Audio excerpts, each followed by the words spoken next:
사랑하는 새벽나라 친구들 반갑습니다. 여러분과 함께 말씀을 나눌 정현상 전도사입니다. 우리나라 속담에 이런 말이 있습니다. 급할수록 돌아가라. 이는 서두른다고 해서 일이 진척되지 않음을 의미하는 말입니다. 오히려 급한 상황에 너무 서두르다가 일을 망치는 경우가 종종 있는데요. 오늘 말씀에는 성급한 선택으로 인해 어려움을 경험하는 이야기가 나타납니다. 오늘 말씀을 통해 우리에게 주시는 은혜를 누리길 소망합니다. 오늘 말씀의 제목은 두려워서 한 선택입니다. 오늘의 말씀은 사무엘상 27장 1절에서 12절입니다. 다윗은 속으로 생각했습니다. 이러다가는 머지않아 나는 사울의 손에 죽게 될 것이다. 내가 할 수 있는 최선의 방법은 블레셋 사람들의 땅으로 도망치는 것이다. 그러면 사울이 이스라엘 안에서 나를 찾기를 그만둘 것이고 그렇게 되면 나는 그의 손에서 해방될 것이다. 그리하여 다윗과 600명의 군사들은 길을 떠나 가드 왕 마옥의 아들 아기스에게로 갔습니다. 다윗과 그의 군사들은 저마다 자기 가족을 거느리고 가드에서 아기스와 함께 머물렀습니다. 다윗에게는 두 아내가 있었는데 이스라엘의 아히노암과 나발의 아내였던 갈멜 여자 아비가일입니다.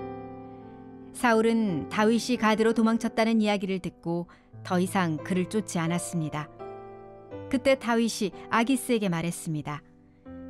나를 좋게 본다면 지방의 한 성읍 가운데 한 곳을 내게 주어 거기 살게 해주십시오. 종이 어떻게 당신과 함께 왕의 성에서 살겠습니까? 그러자 아기스는 그날로 다윗에게 시글락을 주었습니다. 그때부터 오늘날까지 시글락은 유다 왕들에게 속하게 됐습니다. 다윗은 1년 4개월간 블레셋 영토에서 살았습니다. 그때 다윗은 군사들과 함께 그술 사람들과 기르스 사람들과 아말렉 사람들을 습격했습니다. 그들은 옛날부터 수울과 이집트 땅에 걸쳐 살고 있었습니다. 다윗은 그 땅을 공격해 남녀를 가리지 않고 한 사람도 살려두지 않았습니다. 그러나 그곳에 있는 양과 소와 나귀와 낙타와 옷가지들은 챙겨두었습니다. 그러고 나서 아기스에게로 돌아가면 아기스는 오늘은 어디를 습격했느냐 하고 물었고 다윗은 남부 유다와 남부 여라무엘 그리고 겐 사람들의 남부입니다 하고 대답했습니다. 다윗이 남자나 여자를 살려서 가드로 데려가지 않고 모두 죽인 것은 저들이 우리에 대해 다윗이 사실은 이렇게 했다고 보고할지 모른다라는 생각이 들었기 때문이었습니다. 그는 블레셋 영토에서 사는 동안 이런 식으로 행동했습니다. 아기스는 다윗을 신뢰해 속으로 그가 자기 민족 이스라엘에게 미움을 샀으니 이제 영원히 내 종이 될 것이다 라고 생각했습니다. 다윗은 오랜 시간 사울의 집요한 추격을 받았습니다. 그렇기에 사울을 떠올릴 때마다 큰 두려움을 느끼게 되었는데요. 이에 그는 이렇게 생각합니다. 우리 함께 본문 1절 말씀을 보겠습니다. 다윗은 속으로 생각했습니다. 이러다가는 머지않아 나는 사울의 손에 죽게 될 것이다. 내가 할 수 있는 최선의 방법은 블레셋 사람들의 땅으로 도망치는 것이다. 그러면 사울이 이스라엘 안에서 나를 찾기를 그만둘 것이고 그렇게 되면 나는 그의 손에서 해방될 것이다. 두려움 속에서 다윗의 선택은 블레셋 땅으로의 도피입니다. 블레셋 땅은 사실 다윗에게 그리 좋지 않은 기억이 있는 곳입니다. 과거 그 땅에서 미친 사람인 척 침을 흘려서 간신히 목숨을 건졌던 기억이 있기 때문입니다. 그런데도 다윗이 블레셋 땅으로 도망한 이유는 자신이 이스라엘 영토 안에 없어야 사울의 손에서 벗어날 수 있을 거로 생각했기 때문입니다. 짧은 생각을 마친 후 그는 곧바로 행동합니다. 자신의 600명의 군사와 가드 땅으로 들어갑니다. 다윗이 블레셋으로 갔다는 소문이 사울에게도 전해지는데요. 그때 그의 반응은 어땠을까요? 우리 함께 본문 4절 말씀을 보겠습니다. 사울은 다윗이 가드로 도망쳤다는 이야기를 듣고 더 이상 그를 쫓지 않았습니다. 다윗의 예상이 적중했습니다. 이스라엘의 대적 블레셋 땅에 거주하니 사울이 자신을 죽이기 위해 움직이지 않았기 때문입니다. 다윗은 가드왕 아기스와의 소통을 통해 거주할 장소를 얻게 되고 1년 4개월간 블레셋 영토에서 평안을 누리게 됩니다. 사랑하는 새벽나라 친구 여러분, 오늘 본문에서 다윗은 평소와 다른 한 가지 모습을 보여줍니다.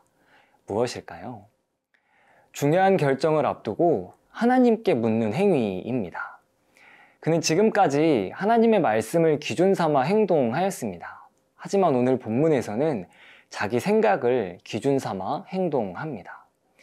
오늘 하루 중요한 선택 앞에서 우리는 어떻게 행동할 수 있을까요? 본문의 다윗처럼 내가 기준이 되지 않고 하나님의 뜻을 물으며 선택하는 우리가 되길 축복합니다.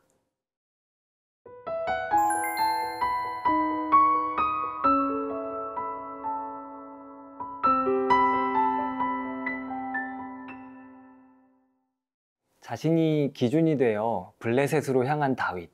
그는 어떠한 모습으로 살아가게 될까요? 우리 함께 본문 11절 말씀을 보겠습니다. 다윗이 남자나 여자를 살려서 가드로 데려가지 않고 모두 죽인 것은 저들이 우리에 대해 다윗이 사실은 이렇게 했다고 보고할지 모른다는 생각이 들었기 때문이었습니다. 그는 블레셋 영토에서 사는 동안 이런 식으로 행동했습니다. 본문은 다윗이 군사들과 가족을 부양하기 위해 주변 민족을 공격하였음을 의미합니다. 이는 약탈이라고 표현하기도 하는데요. 당시 시대의 배경에서 이러한 모습은 삶의 방식 중 일부였습니다. 그는 약탈한 재물 일부를 아기스에게 바치며 그를 향한 충성을 고백합니다. 왕은 다윗을 보며 어느 지역을 정벌했는지 묻습니다. 이에 다윗은 거짓말을 하게 됩니다. 왜냐하면 아기스의 신뢰를 얻기 위해 이스라엘과 원수인 것처럼 행동해야 했기 때문입니다. 아기스는 다윗의 거짓에 넘어갔고 이내 그를 신뢰하게 됩니다. 오늘 본문은 자신의 기준대로 행동한 다윗의 비참함을 묘사합니다. 이방 왕에게 인정받기 위해 거짓을 말하고 자신의 거짓이 들킬까 조마조마하기 때문입니다. 그러나 한 가지 확실한 것은 여전히 하나님은 그를 인도하신다는 사실입니다. 다윗은 자신을 기준 삼아 행동하며 실수하였습니다. 그런데도 하나님은 그의 실수 속에서도 변함없는 사명의 길로 다윗을 인도하십니다. 사랑하는 새벽나라 친구 여러분, 우리는 실수 속에서 살아가곤 합니다. 한 번의 실수는 더 깊은 수렁으로 우리를 이끌어 반복된 잘못을 저지르게 만들곤 합니다. 그때 우리는 어떻게 해야 할까요? 언제나 나와 함께 하시고 나를 인도하시는 하나님을 기억해야 합니다. 하루를 시작할 때 그분의 말씀을 읽고 묵상하는 삶. 이러한 모습을 통해 나의 실수를 하나씩 줄여나가고 하나님의 말씀을 기준으로 살아가는 우리가 되길 축복합니다. 우리를 사랑하시는 하나님, 오늘도 저는 두려움 앞에 잘못된 선택을 하곤 합니다. 다윗을 기다리고 인도하신 하나님께서 저에게도 같이 역사하여 주심을 믿습니다. 오늘 하루도 저를 인도하여 주시옵소서. 감사합니다. 예수님의 이름으로 기도합니다. 아멘.